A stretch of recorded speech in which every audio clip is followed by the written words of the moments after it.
ஆந்திர மாநிலம் ஸ்ரீகாகுளத்தில் உள்ள வெங்கடேஸ்வர சுவாமி கோயிலில் கூட்ட நெரிசல் காரணமாக 9 பேர் இதுவரைக்கும் உயிரிழந்துள்ளனர்.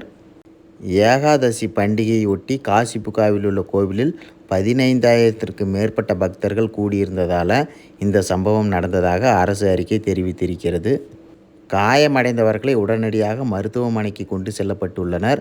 இதற்கிடையில் போலீசார் சம்பவ இடத்திற்கு வந்து நிலைமையை கட்டுக்குள் கொண்டு வந்திருக்கிறாங்க. பிரதமர் மோடி கருணை தொகையை அறிவித்துள்ளார். கூட்ட நெரிசல் சம்பவத்தால் மிகவும் வேதனை அடைந்ததாகவும் பிரதமர் மோடி தெரிவித்திருக்கிறார். உயிரிழந்தவரின் குடும்பத்திற்கு 2 லட்சம் நிவாரண நிதியை அறிவித்தார். காயமடைந்தவர்களுக்கு 50,000 நிதி உதவியை பிரதமர் அலுவலகம் அறிவித்துள்ளது. இந்த துயர சம்பவம் பக்தர்களின் மரணம் மனவேதனையை அளிக்கிறது.